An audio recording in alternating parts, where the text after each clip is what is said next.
मैं इस समय हरियाणा और पंजाब के बॉर्डर पर मौजूद हूँ। ये पटियाला वाला हाईवे है और इस समय आप मेरे पीछे देख सकते हैं कि एक लंबी चौड़ी बैरिकेडिंग यहाँ पर की हुई है, क्योंकि किसानों का जो जत्था है वो यहाँ पर पहुँचने की कोशिश कर रहा था और वो उनका दिल्ली कूच का कार्यक्रम था, लेकिन उसको सफल नहीं होने दिया जा रहा। आप फिलहाल तो ये तस्वीरें देखिए कि किसानों को रोकने के लिए यहाँ पर ये कटीली तारें लगाई हुई हैं। ये कटीली तारें आपको अक्सर बॉर्डर पर दिखती हैं, लेकिन ये बॉर्डर सीमा जो इंटरनेशनल बॉर्डर है वो नहीं है, बल्कि ये इंटरस्टेट बॉर्डर है हरियाणा और पंजाब का। खनौरी बॉर्डर, दाता सिंह वाला बॉर्डर इसको बोलते हैं। और सबसे मेन बात इस बार देखिए, जो 21 में आंदोलन हुआ था, 24 में भी हुआ था, वहां पर इस तरह का माहौल नहीं दिखा था, इस तरह की तारें नहीं दिखी थी। लेकिन इस बार इनको वेल्डिंग के जरिए, सरिये के जरिए इन तारों को जोड़ा गया है, ताकि ये जो किसान हैं वो इसको पार ना कर सकें। और जो इसके पीछे की तरफ अगर आप देखेंगे तो एक लेयर तारों की यहाँ पर लगाई है, दूसरी यहाँ, तीसरी यहाँ,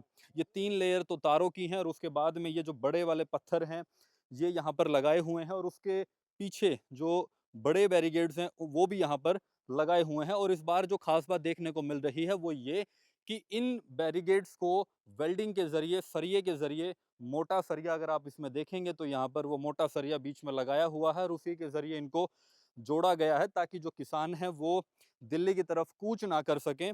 और जेसीबी हो या ट्रैक्टर हो, क्योंकि पहले हमने ये तस्वीरें देख चुके हैं हम लोग कि ट्रैक्टर के जरिए या जेसीबी के जरिए जो किसान हैं वो इन बैरिकेड्स को हटा देते हैं और वहां से क्रॉस करके दिल्ली की ओर कूच करने की कोशिश करते हैं। लेकिन इस बार ऐसा लगता है कि शायद इन्हें कूच नहीं करने दिया जाएगा।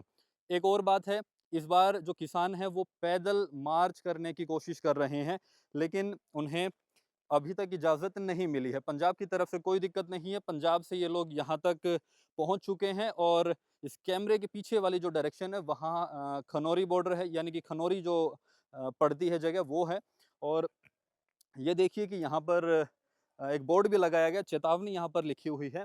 आप सभी को सूचित किया जाता है कि धारा 163 बीएनएस लागू होने के कारण आपके मजमे को गैर कानूनी करार दिया जाता है। इस मजमे का जो मतलब समझिए आप, कि जब भीड़ इकट्ठा होती है तो उसको मजमा कहा जाता है और उसको यहाँ पर गैर कानूनी करार दिया जाता है। यानी कि अगर आप 4 लोग या उससे ज़्यादा लोग अगर खड़े होंगे या फिर इस तरह का जो हुजूम अगर यहाँ पर पहुँचेगा तो उसको गैर कानूनी करार दिया जाएगा और पुलिस कार्रवाई करके उनको हिरासत में भी ले सकती है। हिरासत की बात आई है तो कल भी कुछ किसानों को, जो अभिमन्यु कुहाड़ हैं, उनको भी हिरासत में लिया गया था पुलिस ने। बाद में कुछ वक्त के बाद देर रात जो किसानों का कहना था कि उनको रिलीज़ कर दिया गया। लेकिन फ़िलहाल बातचीत करने की कोशिश हुई थी जींद एडमिनिस्ट्रेशन से, लेकिन वो बातचीत असफल रही। और इस समय हम लोग फ़िलहाल इस दाता सिंह वाले बॉर्डर पर मौजूद हैं। पीछे तक अगर आप देखने की कोशिश करेंगे तो यहाँ पर स्पीकर्स लगाए हुए हैं, लाइट की व्यवस्था है और ड्रोन से इस पूरे बॉर्डर की निगरानी की जा रही है।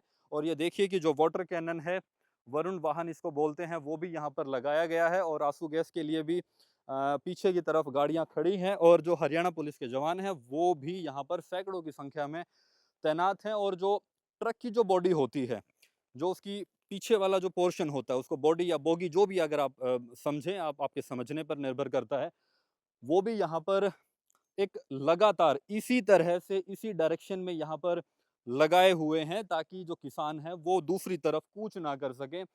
सैकड़ों की संख्या में डीएसपी से लेकर जो इंस्पेक्टर हैं या दूसरे मुलाजिम हैं वो हरियाणा पुलिस के यहाँ पर तैनात किए गए हैं, जींद एडमिनिस्ट्रेशन की तरफ से, सरकार की तरफ से।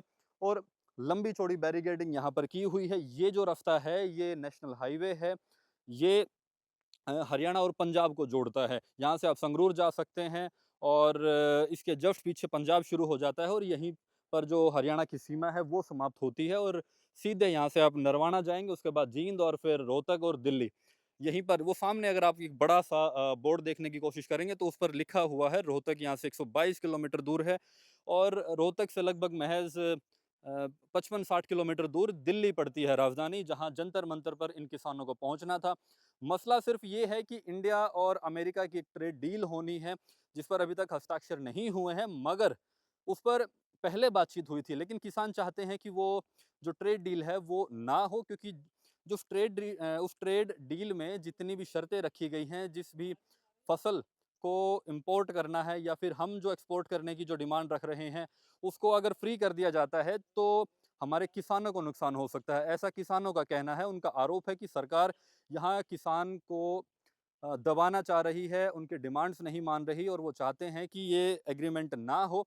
और उसी की वजह से ये लोग जंतर मंतर पर 28 से 29 अगस्त तक पहुंचने का इनका प्लान था, जो पैदल इन्होंने प्लान किया था। और फिलहाल के लिए ये लोग यहाँ इस बॉर्डर पर बैठ चुके हैं, वो तस्वीरें भी हम आपको दिखाएंगे। लेकिन उससे पहले जो सबसे इम्पोर्टेंट तस्वीर ये थी कि यहाँ इस बॉर्डर पर लंबी चौड़ी बैरिगेटिंग कर रखी है ताकि किसानों को दिल्ली कूच ना करने दिया जाए।